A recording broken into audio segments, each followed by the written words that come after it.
We are going to sit now for meditation. If you'd like to find a comfortable position for yourself in meditation. Having done the chanting in homage to the Triple Gem, from this moment forth, all of us should do our best to realign our minds with the pathway to Nirvana. Sit in a cross-legged position with your right leg on your left leg, your right hand on your left hand. The index finger of your right hand touching against the thumb of your left hand, with your hands palm upwards on your lap. And close your eyes very gently. Close your eyes as if you were only half closing them, almost as if you were closing your eyes in order to go to sleep. Never squeeze your eyes closed, and make sure there's no pressure around your eyes. Fill your mind with happiness and joy. And suppose that inside your body is empty of all organs and tissues. Just an empty space inside yourself. Imagine that inside your body is just a hollow cavity, without any organs or tissues, without any muscles or bones, similar to a hollow pipe inside yourself, a pipe made of glass, a pipe made of crystal. So imagine that inside yourself is just a hollow empty space, like a crystal tube or a diamond tube, clear and bright, transparent inside yourself. We have to anchor the mind that normally wanders around at the center of the body. There is nothing else we need to do. You can anchor your mind at the center of the body by visualizing a mental object there. Or you can just rest your mind at the center of the body without visualizing anything, cultivating mindfulness and self-possession at the center of the body by balancing our sense of relaxedness and alertness at the center of the body the whole of the time. And our job as meditators is simply to observe continuously, to observe without any thoughts in the mind. This is our job as a meditator, without having any questions in our mind. And what will happen once we are able to see a sphere at the center is that within the sphere we will see further spheres, and within the spheres we will start to be able to see bodies within the body, feelings within the feelings, minds within the mind, and mental phenomena inside the mental phenomena, according to all the foundations of mindfulness laid down for us in the Mahasatipatthana Sutta. So we observe continuously. What we find is that the different levels of the Dhamma are nested as spheres within, one inside the other. Each of the spheres of the Dhamma has its own name. The first one is called the Dhammanupassana Satipatthana sphere. After this, we find the sphere of self-discipline, or sila, the sphere of concentration, or samadhi, the sphere of wisdom, or panya, the sphere of liberation, or vimutti, and the sphere of seeing and knowing of liberation, or vimuttiyanatasana, a set comprising a total of 6 spheres. And these 6 spheres are what link between one inner body and the next. Including our physical body, there are a total of 18 inner bodies. Each of the inner bodies is connected to the next by a set of these 6 spheres. Inside the human body, there is the astral body or subtle human body. Inside the astral body is the coarse angelic body. Inside the coarse angelic body is the subtle angelic body. Inside the subtle angelic body is the coarse form Brahma body. Inside the coarse form Brahma body is the subtle form Brahma body. Inside the subtle form Brahma body is the coarse formless Brahma body. Inside the coarse formless Brahma body is the subtle formless Brahma body. Inside the subtle, formless Brahma body is the first of the bodies of enlightenment, known as the coarse Kotrapu Dhammakaya body. Inside the coarse Kotrapu Dhammakaya body is the subtle Kotrapu Dhammakaya body.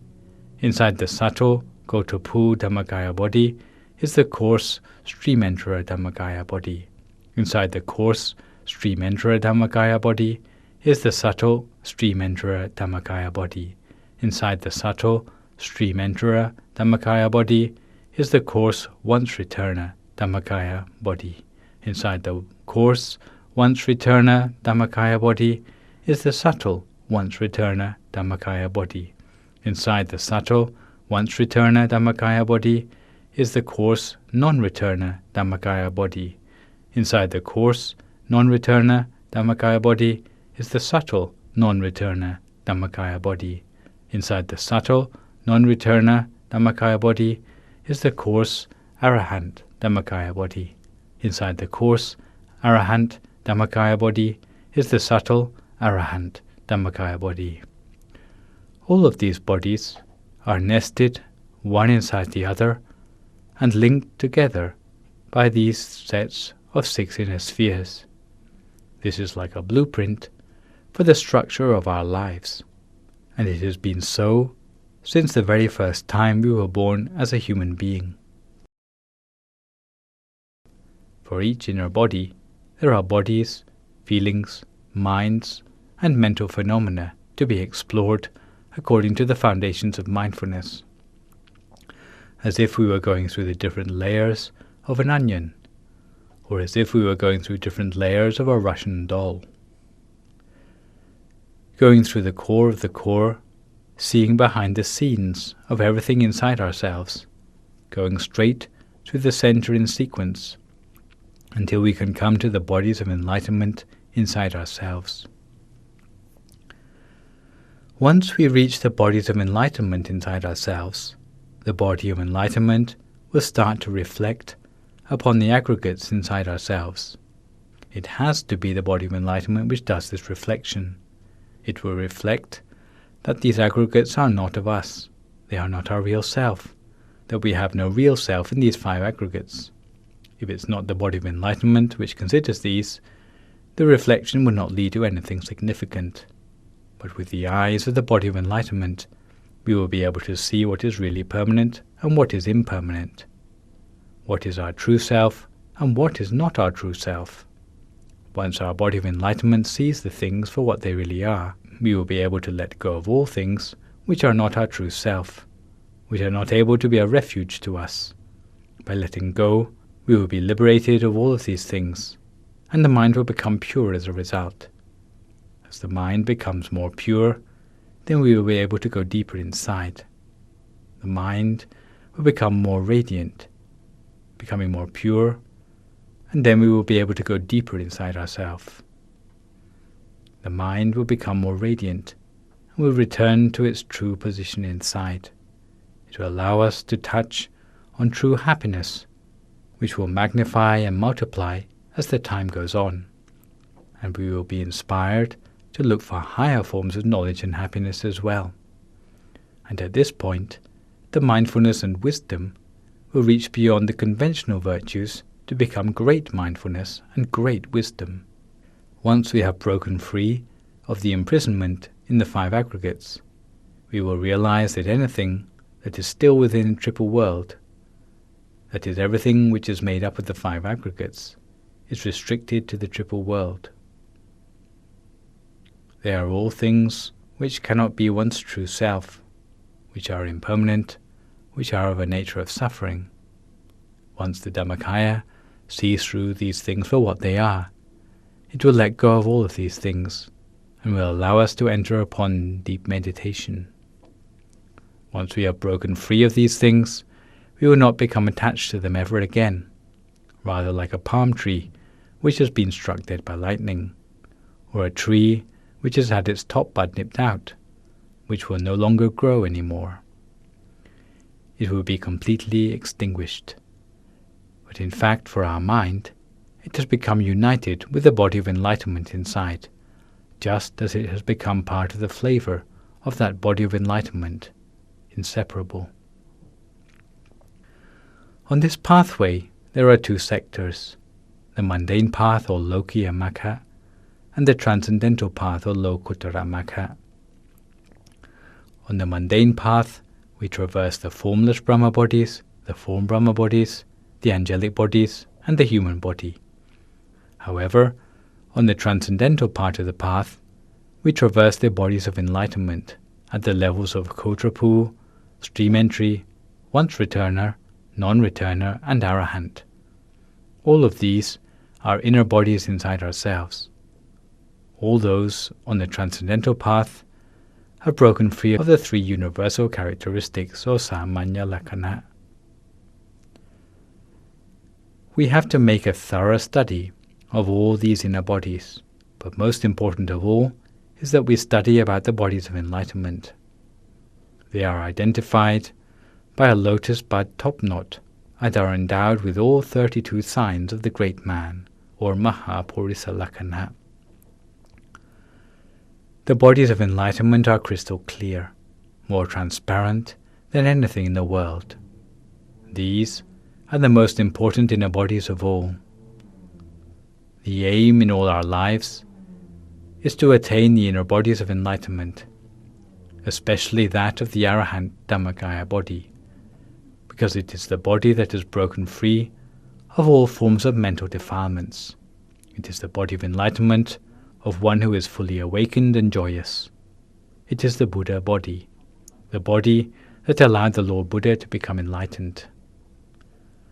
The body exists inside the body of every human being in the world.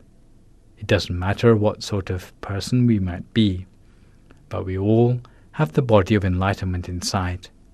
Although people from one country to the next might look different on the outside, distinguished by their own creed or race, but on the inside, once they reach the body of enlightenment, they all look the same. It is the highest attainment for all of us. It is an inner body that is no longer affected by the law of karma.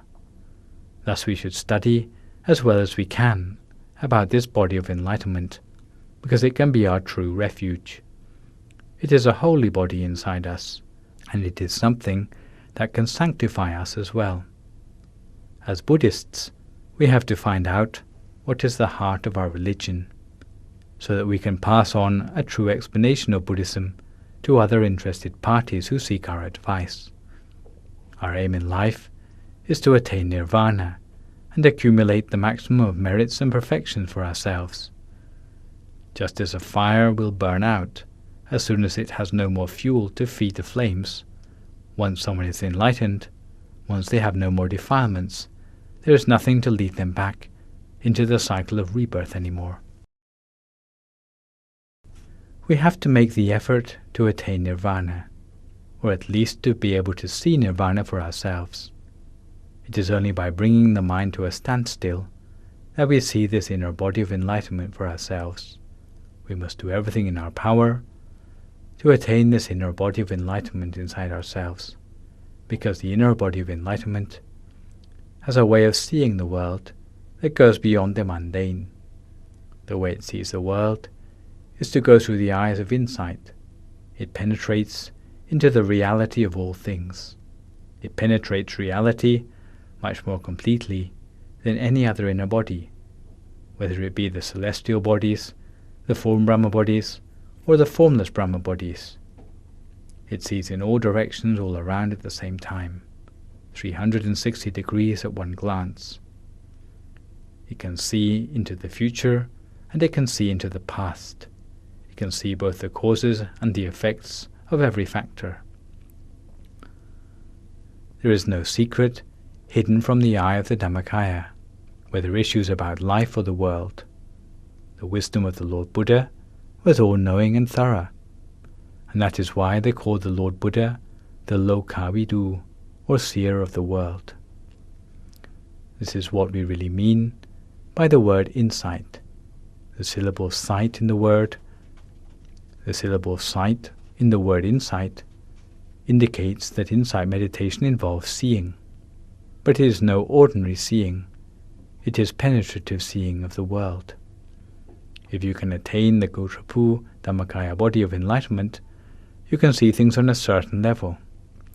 If you can attain the stream enterer Dhamma body, then you can see a little bit more. If you can attain the bodies of the once returner or the non-returner, you can see more still. But it is only when you can attain the body of enlightenment of the Arahant that you can see everything. This is the true meaning of the word vipassana. This is our real aim in the practice of meditation, so that we can attain this sort of vision for ourselves. And the way we can do that is by bringing our mind to a standstill. We have to strike a balance and poise for ourselves in meditation, a balance which will occur whenever our mind comes to a standstill. You will know at that time what is the optimum for your mind. This is why we say that the stopping of the mind is the secret of success. Every day we are using up the merit which we have stored up from our past. Every moment of every day we are using up the merit which we have stored up from our past, and we need to replenish our merit to replace the merits from our past that we are burning up. But one way of replenishing the merit that we often forget about is the merit of practicing meditation until our mind can come to a standstill. The great abbot of Wat Bak Nam once taught that to meditate until the mind comes to a standstill, even for an instant of no longer than the flap of an elephant's ear or the flick of a snake's tongue, is a huge merit, more than the building of 10 temples or pavilions, because the merit of building temples, although improving the quality of your rebirth, still leads you back to be reborn in samsara, the cycle of birth, death, and rebirth. The whole of the time, we are using up the merits we have accumulated for ourselves from the past. This is why the accumulation of new merits is so important to us. If we understand this properly, we can steer our lives away from catastrophe and towards success. So, if we cultivate all sorts of merits in the meantime, we will help the mind to come to a standstill. We will be able to find out who we really are. In this connection, there is an account from the time of the Lord Buddha about a group of 30 princes known as the Padavakiya, who were amusing themselves by playing hide and seek in a forest glade between Benares and Uruvela. All of the princes except one had paired themselves off with a princess. The remaining prince had brought along a courtesan instead. As they were playing hide and seek, they had taken off their crown jewels and left them in the safekeeping of the courtesan. When the princes and princesses were busy looking for each other, the courtesan made off with the crown jewels she had been entrusted with, intending to quit her courtesan's trade and never to have to work again for the rest of her life. So she took the crown jewels and ran away from the forest. Now, instead of being a game, the hide and seek became a hunt for the courtesan, but no matter how hard they looked, they could never find her any more. However, while they were looking for her, they came across the Lord Buddha in the forest. They asked if he had seen a courtesan carrying jewels passing that way. Instead of answering them, the Buddha asked them a very profound question in return, namely, would you be better off looking for that woman or looking for yourself? Do you want to look for that woman, or would you be better off looking for yourself? Because the Lord Buddha knew very well that those princes hardly knew themselves at all. It was only the superficial self which they knew. And where is the benefit in that? He asked them again, would you be better off looking for that woman or looking for yourself? The princes had latent wisdom from their previous merits, and they admitted that they would be better off looking for themselves. Accordingly, the Buddha said, if you want to look for yourself, I will teach you the method. And the method he taught was just the same as you are being taught now, how to find your true self by sitting down to meditate. The Lord Buddha taught that the physical body is not our true self. It is only our superficial self, There's no point wasting our time with this, because it harbors only suffering from the time we are born to the time we pass away. If they thought they were reducing their suffering by playing hide and seek, they were surely mistaken, because such distractions are only a temporary escape from suffering. It just serves to take our mind off the suffering. It would be better that they look inside themselves at the center of the body, to bring the mind to a standstill, and in this way to release themselves from the aggregates on various different levels. As soon as their mind comes to a standstill, they would see their true self inside, and would attain unbridled happiness for themselves. The princes listened to his advice and followed it. They were no longer reckless, and before long, as a result of the Buddha's teaching, all 30 of the Bhattacharya were able to attain their true selves inside, that is, the body of enlightenment of the Arahant, and they became ordained there and then. As for us, the principle is just the same. Our true self is our Dhammakaya inside, or our body of enlightenment. So today, in your meditation, may all of you succeed in attaining the body of enlightenment inside yourself. Now each to their own meditation for a few more moments in silence.